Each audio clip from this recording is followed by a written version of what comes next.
الحمد للہ رب العالمین والصلاة والسلام علی سید الانبیاء والمرسلین اما بعد فاعوذ باللہ من الشیطان الرجیم بسم اللہ الرحمن الرحیم۔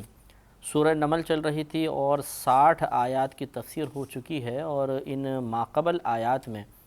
جو واضح مضمون ہمیں نظر آتا ہے وہ اللہ تبارک و تعالیٰ کی جانب سے اپنے احسانات کو یاد دلانا، اور اس وجہ سے تاکہ وجہ فرق نمایاں ہو جائے کہ اللہ تبارک و تعالیٰ میں اور معبودان باطلہ میں جن کو کفار نے اپنا معبود بنایا ہے کیا فرق ہے، اور کون عبادت کے لائق ہے، اور اللہ تبارک و تعالیٰ کی کوئی برابری کر سکتا ہے یا نہیں۔ یہ اس طرف توجہ دلانے کے لیے، اس کا شعور بیدار کرنے کے لیے اللہ نے بہت سارے احسانات کا تذکرہ فرمایا، مضامین بیان فرمائے۔ ہمیں بہت توجہ سے سننا چاہیے۔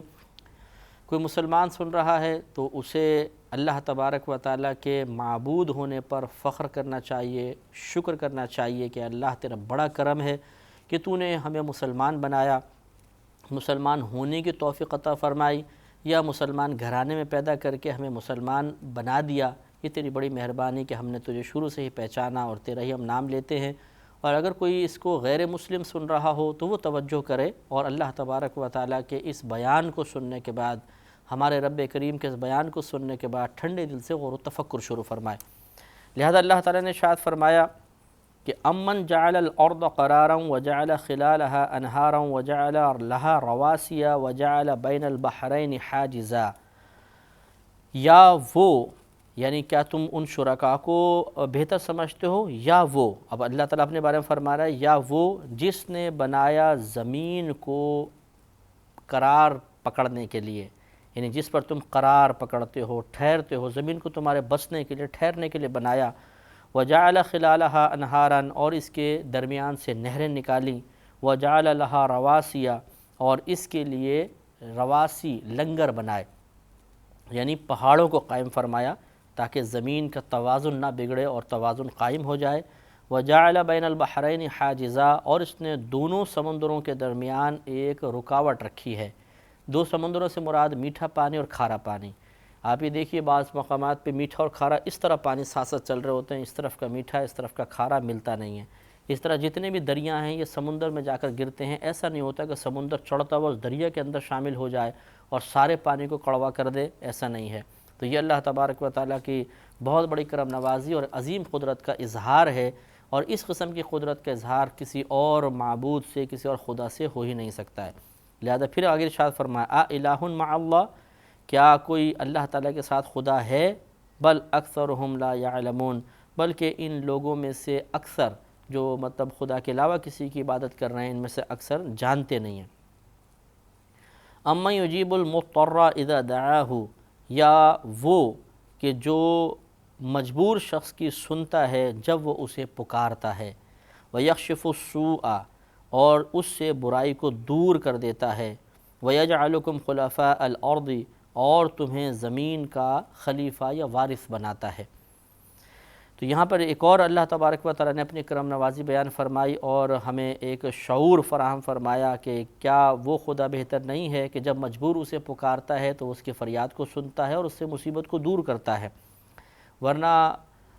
پکارتے سب ہیں اپنے اپنے معبودان باطلہ کو، اور یہ سمجھتے ہیں کہ اگر مصیبت دور ہوئی تو شاید انہوں نے دور کی ہو، حالانکہ وہ نہیں کرتے ہیں۔ یا سب لوگ سمجھتے ہیں کہ ایک بالفرض ایک کسی نے بت بنایا اور اس کی وہ عبادت کر رہا ہے تو وہ بت تو مجبور محض ہے، اس پر اگر مکھی آ کر بیٹھ جائے تو وہ اپنی مکھی دور نہیں اڑا سکتا، تو وہ ہماری مصیبت کیا دور کرے گا؟ مصیبت دور کرنے والی ذات اللہ تبارک و تعالیٰ کی ہی ہے۔ اور یہاں پہ میں ضمناً یہ بات بھی عرض کر دیتا ہوں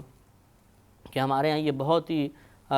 رواج پا گئی یہ چیز کہ جی اللہ سے مدد مانگنی چاہیے، یا انبیاء علیہ السلام یا صحابہ کرام سے مدد مانگنی چاہیے۔ ایک طبقہ یہ کہہ رہا ہے کہ صرف اللہ سے ہی مدد مانگو کیونکہ اللہ ہی مصیبتیں دور کرنے والا ہے۔ دیکھیں اللہ نے قرآن میں فرمایا کہ جب مصیبت زدہ مجھ سے فریاد کرتا ہے تو میں اس کی مصیبت دور کرتا ہوں۔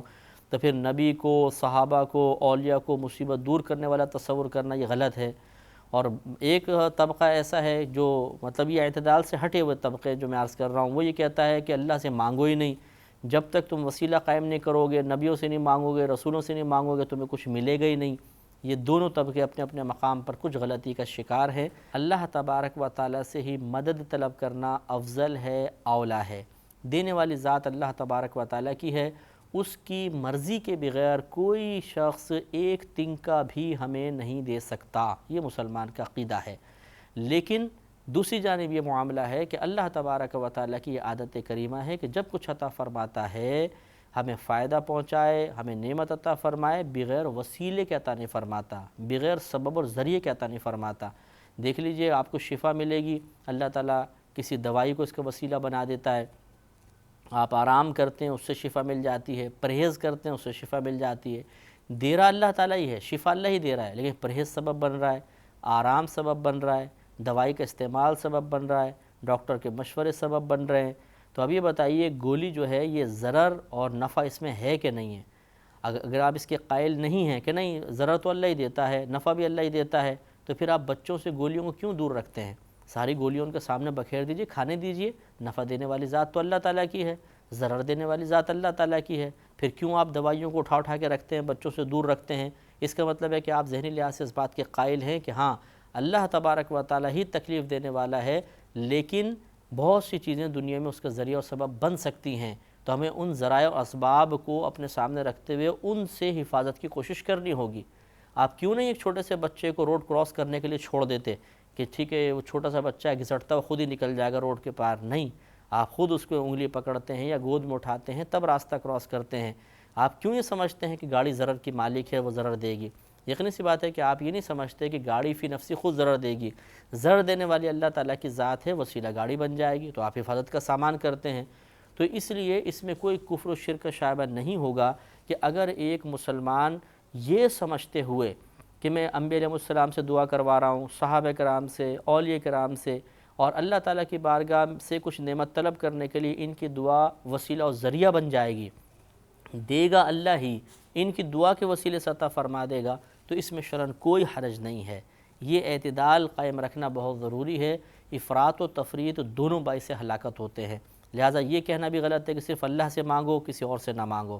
اور یہ کہنا بھی غلط ہے کہ اور ہی سے مانگو، اللہ تعالیٰ سے بالکل مت مانگو۔ اللہ سے مانگنا نہیں چاہیے، بس تم مانگو دوسروں سے وسیلہ قائم کرو، اور وسیلے کے بغیر اللہ دے گا ہی نہیں، بعض یہ تک جملہ کہہ دیتے ہیں، یہ غلط طریقہ ہے۔ آپ اللہ سے بھی براہ راست مانگ سکتے ہیں اور انبیاء علیہ السلام سے بھی مانگ سکتے ہیں، لیکن یعنی انبیاء علیہ السلام سے مانگنے کا مطلب ہے کہ آپ ان سے دعا کی درخواست کریں کہ آپ ہمارے لیے دعا کریں۔ مثلا آپ روضہ انور پر حاضر مدینہ منورہ میں آپ اگر یوں درخواست کر رہے ہیں یا رسول اللہ آپ میرے لیے دعا کیجئے کہ اللہ تعالیٰ مجھے نعمت عطا فرما دے، اس میں شرعاً کوئی حرج نہیں ہے، یہ وسیلہ بنایا جا رہا ہے، اس میں کوئی حرج نہیں ہے، نبی سن بھی رہے ہیں، عام مردہ قبر میں سنتا ہے تو انبیاء علیہ السلام تو بدرجہ اولیٰ سنتے ہیں، اور وہ دعا پر بھی قادر ہیں، وہ دعا بھی کریں گے، تو اللہ تعالیٰ ان کی دعا ضرور مقبول فرمائے گا۔ اس یقین اور ارادے کے ساتھ مسلمان ان سے مدد طلب کرنے کی کوشش کرتے ہیں، تو صحیح نظریہ ہو، صحیح عقیدہ ہو تو یہ قرآن کے منافی نہیں ہوتا، کیونکہ کثیر صحابہ کرام کا خود نبی کریم صلی اللہ علیہ وسلم کی بارگاہ میں آ کر دعا کروانا ثابت ہے۔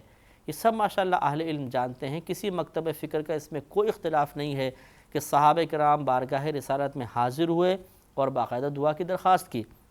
اس طرح شروع میں آپ دیکھیں سورہ بقرہ میں کہ بنی اسرائیل بار بار موسیٰ علیہ السلام سے عرض کرتے تھے کہ آپ اللہ سے دعا کیجئے کہ وہ بتا دے وہ گائے کیسی ہے، آپ اللہ سے دعا فرمائیے کہ اللہ تعالیٰ ہمیں بارش برسا دے، آپ اللہ سے دعا کیجئے کہ اللہ تعالیٰ ہمیں فرعون سے نجات عطا فرما دے۔ تو جب اللہ تعالیٰ خود یہ بارہا ادھر بھی ان کے سامنے بھی معاملہ تھا کہ اللہ مصیبت دور کرنے والا ہے، اللہ نعمت دینے والا ہے، تو کیوں وہ موسیٰ علیہ السلام سے درخواست کر رہے ہیں؟ براہ راست کیوں نہیں اللہ کی بارگاہ میں دعا کر لی؟ تو اس کا مطلب ہے کہ یہ کوئی کفر و شرک نہیں ہے کہ اگر وہ کوئی عام آدمی کسی نیک بندے کو اللہ تعالیٰ کی بارگاہ سے کسی نعمت کے حصول کا ذریعہ اور وسیلہ صحیح نیت کے ساتھ، صحیح ارادے کے ساتھ، صحیح قصد کے ساتھ، صحیح عقیدے کے ساتھ بنائے گا، تو یہ تو عین قرآن کے مطابق ہے، اس میں کوئی انکار کی مجال انکار نہیں، انکار کی گنجائش نہیں ہے، اور ان چیزوں میں افراط و تفریط میں پڑھ کر عوام کو انتشار میں مبتلا کرنا یہ پھر سمجھدار لوگوں کا طریقہ نہیں ہے، بلکہ یہ ذرا تھوڑا سا غور و تفکر کرنا چاہیے۔ میں کوئی اور الفاظ ادا نہیں کرتا ہوں، لیکن سوچنا چاہیے، قوم کو اس طرح اضطراب میں مبتلا کرنا قطعاً غیر مناسب ہے۔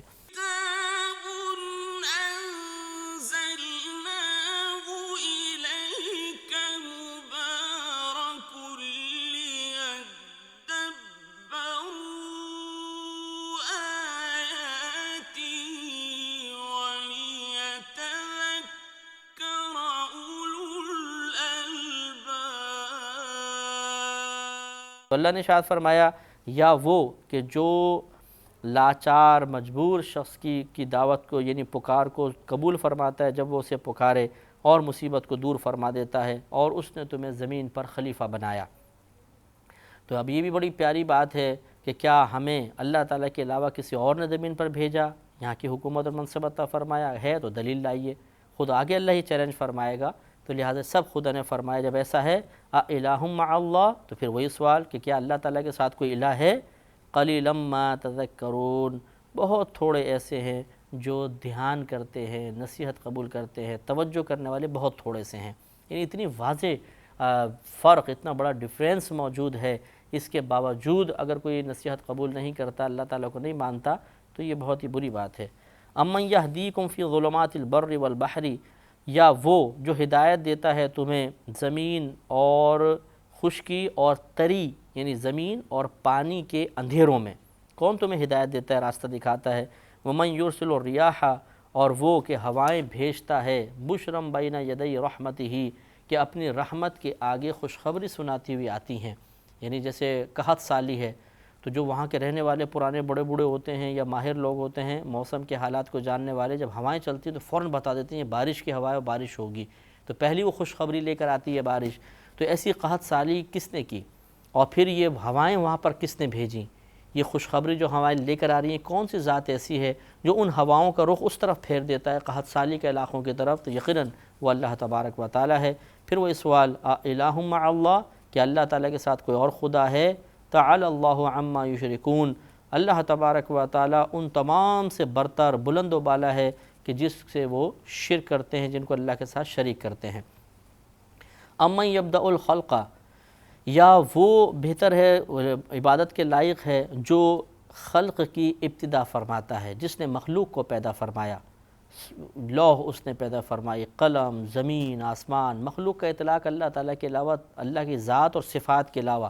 تمام چیزیں مخلوق ہیں، انہی کو ممکن بھی کہتے ہیں، انہی کو مقدور بھی کہتے ہیں۔ یہ تمام کی تمام چیزیں اللہ تعالیٰ نے پیدا فرمائیں، ثم یعیدہ، پھر وہ انہیں دوبارہ بنائے گا۔ ومن یرزقکم من السماء والارض، اور وہ جو رزق دیتا ہے تمہیں آسمان سے اور زمین سے۔ رزق، آسمان سے رزق پانی کی شکل میں آتا ہے، اور زمین سے جتنا زمین اگاتی ہے، یہ سب کس نے دیا؟ اللہ تعالیٰ فرماتا ہے اسی ذات نے پیدا فرمایا۔ پھر وہی کویسچن اَإِلَٰهٌ مَّعَ اللَّهِ، کہ اللہ تعالیٰ کے ساتھ کوئی خدا ہے؟ اور اب چیلنج ہے، قُلْ هَاتُوا بُرْهَانَكُمْ إِن كُنتُمْ صَادِقِينَ، تو اگر تم کہتے ہو کہ ہاں ہے تو آپ فرما دیجئے ہاتوا برہانکم، تم اپنی دلیل لے آؤ، ان کنتم صادقین، اگر تم سچے ہو کہ اللہ تعالیٰ کے ساتھ ان افعال و اعمال میں کوئی شریک ہے تو ذرا بتاؤ کون ایسا ہے کہ جو ان چیزوں کو پیدا کرتا ہے، زمین کا نظام چلا رہا ہے، کائنات کا نظام چلا رہا ہے، تمہیں رزق عطا فرما رہا ہے، تمہیں زمین میں مناسب عطا فرما رہا ہے، اگر کوئی اور ہے تو بتاؤ۔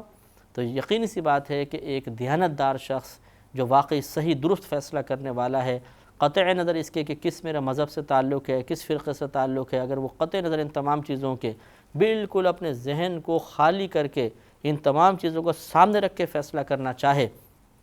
تو بے اختیار اس کا دل گواہی دے گا کہ ایک اللہ تعالیٰ کی ذات ہی ایسی ہے، ایک رب کریم کی ذات ایسی ہے جس پر ایمان لانا چاہیے، اسے ہی خدا تسلیم کرنا چاہیے، اور اس کے ساتھ کسی کو شریک ٹھہرانا یہ زیبا نہیں ہے۔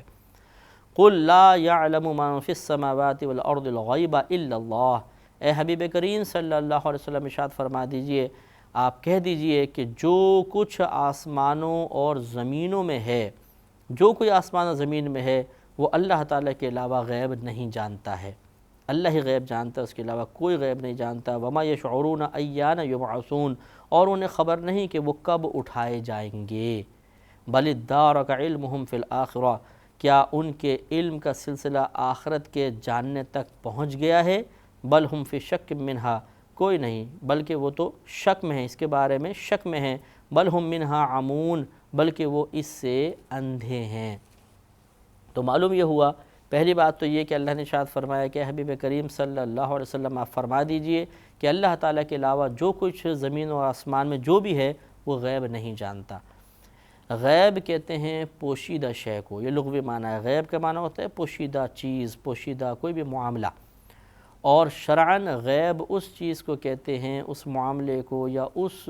کوئی بھی ایسی چیز کو کہیں گے کہ جس پوشیدہ شے کو کہ جسے آپ نہ تو دیکھ سکیں، نہ سن کر جان سکیں، نہ سونگھ کر، نہ چکھ کر، نہ چھو کر، اور نہ عقل کے ذریعے اس کو جان سکیں، وہ ہے غیب۔ مثال کے طور پر جنت لے لیجئے، نہ جنت کو آپ نے دیکھا، نہ اس کی کوئی آواز سنی، نہ اس کی خوشبو سونگھی، نہ اس کا ذائقہ چکھا، نہ اسے چھو کر محسوس کیا، نہ آپ نے کوئی آلہ ایجاد کیا جس نے جنت کی خبر دی، تو یہ ہے غیب۔ تو غیب بس وہ ہوتا ہے کہ جو پھر نبی ہی اس کی خبر دیتا ہے۔ ہم ان حواس خمسہ سے، ان 5 مختلف چیزوں کو جاننے والی صلاحیتوں سے اور نہ عقل سے اس کو جان سکیں، وہ غیب ہے۔ لہذا اللہ نے ارشاد فرمایا غیب صرف اللہ ہی جانتا ہے، جو آسمان زمین میں کوئی غیب نہیں جانتا۔ اس کا مطلب یہ ہے کہ اللہ کے بتائے بغیر نہیں جانتا۔ یہ ہمیشہ یاد رکھیے، جب قرآن کی 2 آیتیں یا کچھ آیتیں باہم ٹکرا رہی ہوں، ان میں تعارض نظر آ رہا ہو، جیسے یہاں پہ ایسا لگتا ہے کہ اللہ کے علاوہ کوئی غیب نہیں جانتا،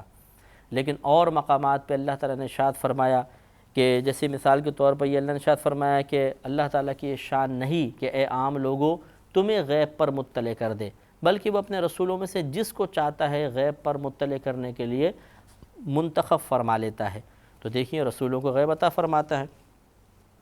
تو یہ اللہ تبارک و تعالیٰ نے کچھ آیات میں غیب دینے کی، علم غیب عطا فرمانے کا اثبات فرمایا، کچھ میں نفی فرمائی۔ اب یہ باہم ٹکرا رہی ہیں، تو اب ان میں جب ایسی صورتحال ہوتی ہے تو اصول یہ ہوتا ہے، اصول شرع یہ ہے، اصول فقہ یہ ہے کہ ہم ان دونوں آیات میں ایسا، یعنی ان دونوں آیات سے ایسا معنی لیں گے کہ دونوں کے مضامین اپنی جگہ درست ہو جائیں۔ نہ یہ کہیں گے کہ یہ صحیح ہے یہ غلط ہے، معاذ اللہ اللہ کا کلام غلط کیسے ہو سکتا ہے، اور نہ ہم یہ کہیں گے کہ اس کو مان لو اس کو چھوڑ دو، بلکہ دونوں کا ایسا معنی لیں گے کہ معنی درست ہو جائے، اپنے اپنے مقام پر دونوں آیتیں درست ثابت ہوں۔ یہ انشاءاللہ یہاں کون سا ایسا معنی ہے وہ ہم بیان کریں گے اگلے پروگرام میں۔ وآخر دعوانا ان الحمدللہ رب العالمین۔